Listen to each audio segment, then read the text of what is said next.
Vos sulaukęs 18, Aidas nusprendė pirmą kartą vienas leistis į kelionę.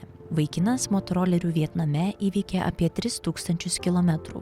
Šią šalį jis pasirinko dėl gilių kultūros tradicijų, susipynusių su moderniu šiuolaikiniu gyvenimo būdu. Išilgai viso Vietnamo, nuo šiaurės iki pietų, nuo Hanojus iki Saigono. Kodėl taip nusprendžiau? Nes pasižiūrėjus į žemėlapį, atrodė, kad būtų visai kietai taip nuvažiuoti. Kadangi turėjau nemažai laiko, apie mėnesį, nusprendžiau, kad tai yra įmanoma. Sužinojau, jog keliauti motoroleriais Vietname yra pagrindinis jų būdas keliauti. Tad būtent todėl nusprendžiau, kad noriu savo didžiąją atostogų laiko dalį praleisti tenais ant motorolerio keliaudamas. Vaikinas nusprendė važiuoti motoroleriu, nes čia gerai išvystytas šių dviračių transporto priemonių nuomos tinklas. Vietname išsinuomoti motorolerį galima viename mieste, o grąžinti kitame.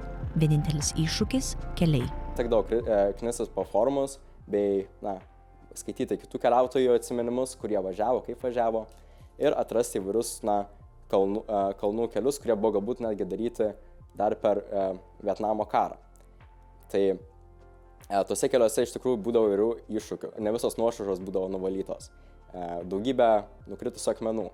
Kai kur netgi tekėdavo kriokliai per patį kelią. Vienas sudėtingesnių epizodų kelionėje – įvykis, nutikęs netoli vienos didžiausių Vietnamo gyvenviečių – Danango miesto. Neapskaičiavęs duobės dydžio dėl didelio lietaus, ją įvažiavau ir gan stipriai nusirtau nuo savo motorolerio. Teko jį vėl tenais šiek tiek pataisyti.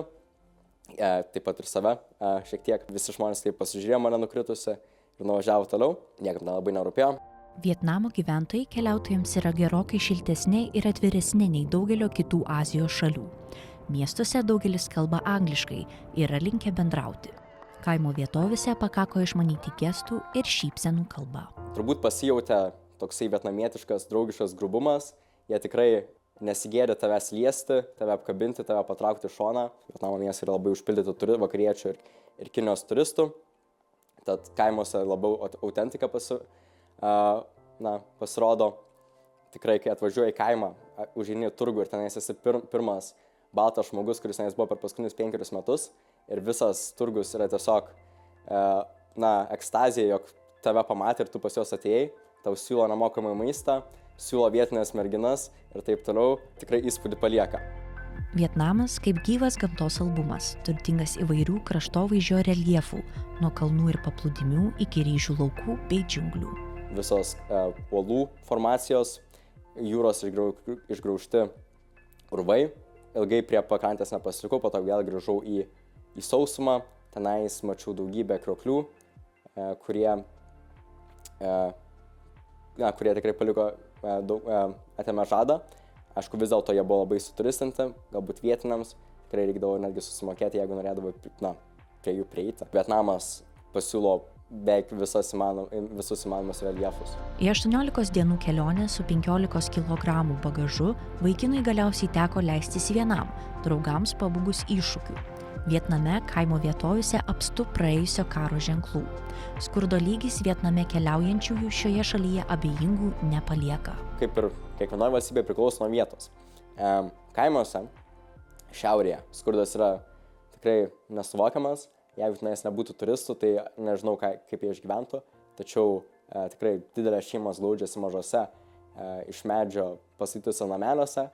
Vaikai bėgioja be batų, dažnai net be drabužių, nes neturi. Pietuose žmonės yra gerokai turtingesni, netgi kaimuose žmonės geriau gyvena.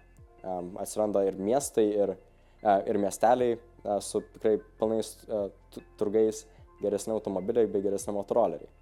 Tad, ta atskirtis, tas pasiskirstimas turto tikrai matyti. Tačiau, Lietuvoje palyginti žmonės ir gyvena geriau. Kelionė vienam turi savų privalumų. Žinoma, noras įspūdžiais pasidalyti su pakeleiviais kilo ne kartą, tačiau ilgainiui keliautojas išmoko vertinti tokios kelionės privalumus. Įsimintiniausia diena buvo vėlgi važiavimas motoroleriu, tačiau būtent labai išskirtiniu keliu, būtent per maždaug vidurio Vietnamo kalnuose, kur galbūt tikrai vaizdai kvapą atimantis, kuriuos mačiau, taip pat ta visiška vienuma, nes aš važiuoju visiškai vienas. Turbūt kiti žmonės artimiausiai manęs yra gal 50 km nuo manęs. Aš esu ten visiškai vienas, man nieks ką negalėtų padėti.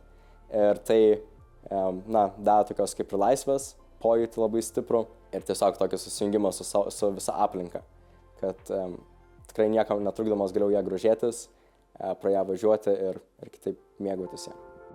Spėjęs įsikrauti kuprinę po paskutinės kelionės, Aidas yra sugalvojęs naują iššūkį. Šį kartą Izraelį, šalį, kurioje karinis konfliktas yra kasdienybė. Tačiau karo grėsmių baimė jam nekliūtis. Jau pavasario pabaigoje jis žada vykti į Ukrainą, kuri nors ir sužeista karo, vis tiek traukia savo nepalaužiamą dvasią. Kelionė prasideda.